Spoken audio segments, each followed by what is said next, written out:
What's up, guys?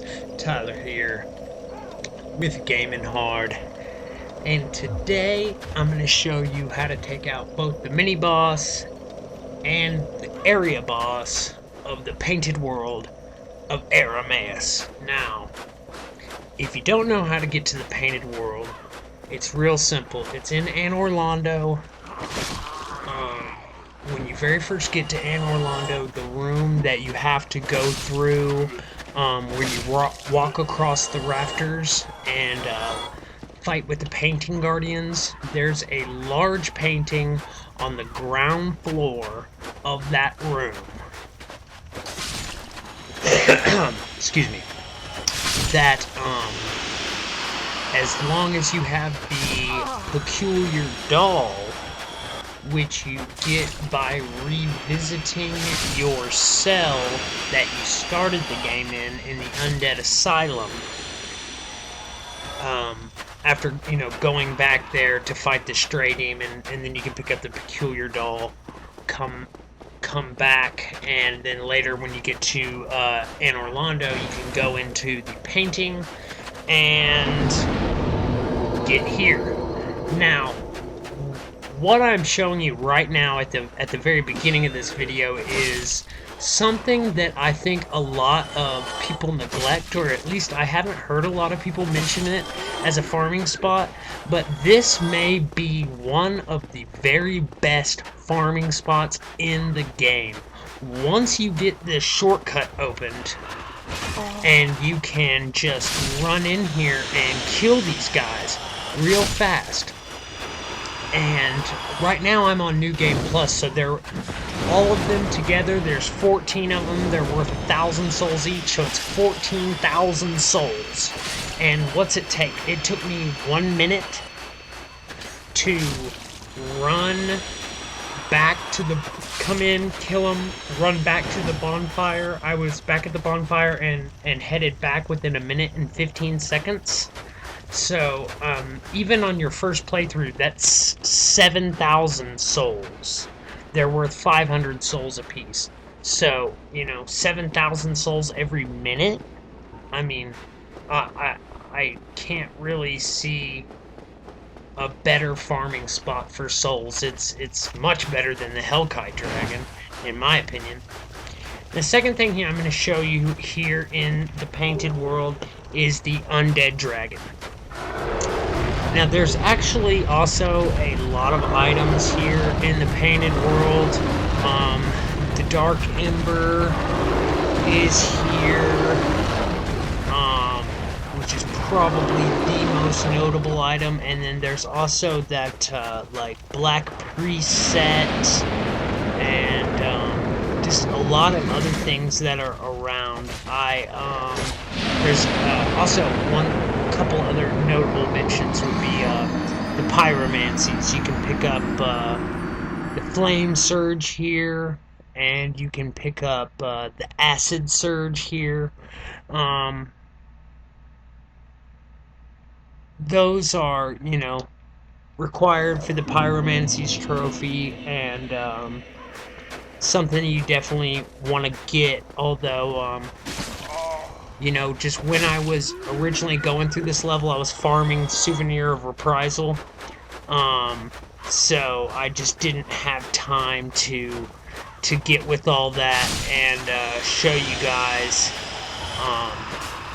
all those items. I'm not...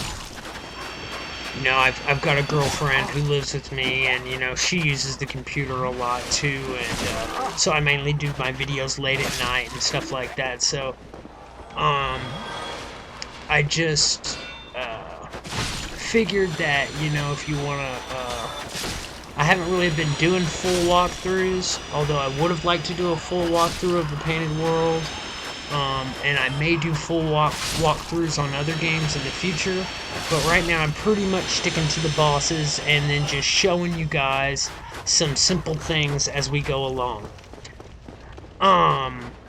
When it's convenient, So, anyway, getting back on topic, I just showed you the Undead Dragon now. I fell off the cliff, and I just decided to go ahead and and leave that death in there. I had a lot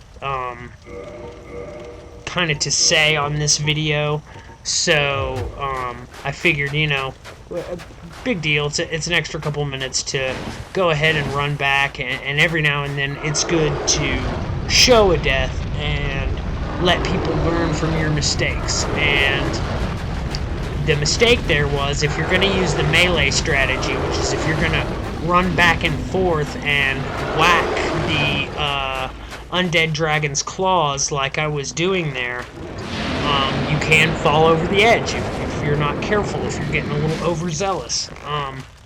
Most people go with a ranged attack here, I think. And as always, I'm using my Black Bow of Ferris, and really, I just can't stress how important it really is to get yourself a bow and get it upgraded in this game. But what I'm going to do with the Undead Dragon here is I'm going to show you kind of a mix between the two strategies that you can use. You can either use the range strategy, or you can run up and, you know, just whack on his claws. You know, he does this puking attack that is just, you know, it poisons you, and it doesn't have a whole lot of poison build up really fast or anything, so the poison's not that strong. It's not that dangerous. The cliffside is really more dangerous than this mini-boss is. He's no big deal at that whatsoever, and I wouldn't expect anybody to have really any problem with it. So moving on, we are going to move on to the area boss here. Now, this is the dragon scale, which the Undead Dragon does drop. And I want to show you guys something back here. This is like another half-breed dragon or something like this. But this thing is basically invincible. Now, I've heard some talk about a glitch where you can do like a jumping attack and a heavy attack, like you jump and you hit your heavy attack and that thing will stand up, and it works as a shortcut for you to get a shortcut to Priscilla. But that's all it is just a shortcut to Priscilla. There's no items behind him. I looked up another video on YouTube and I saw somebody do it. I guess it would keep you from having to go down in that well with those bone wheel skeletons, which is a really awful area. But you're going to want to go down there anyway. That's where the Fire Surge Pyromancy is, and that's where the Annex Key is, which you need to open the area, open up the area to get to the Dark Ember. So, you're gonna want to go down in that well anyway. There's just too many good items to pass up on. I apologize for the sniffling, guys. I'm been a little congested and just having sinus allergies, stuff like that here lately.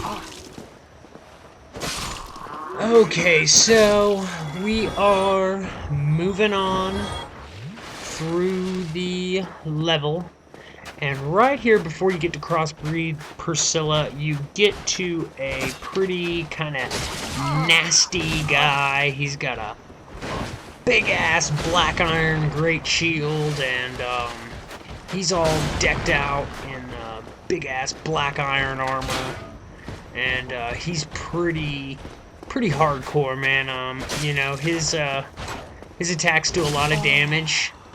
If you let him, you know, kind of take a break for a second, he will drink some Estus and restore a lot of his HP.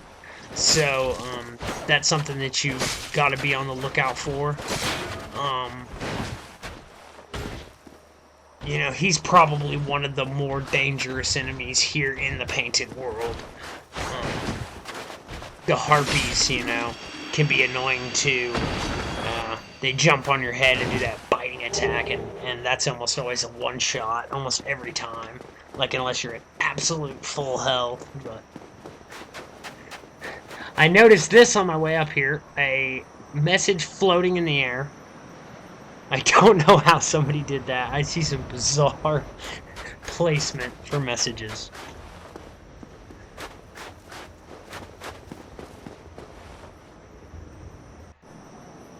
So actually, what just happened right there, if you guys noticed that, is I got a telephone call, and so I had to kind of chop and edit that part, so it wasn't just watching me stand there forever.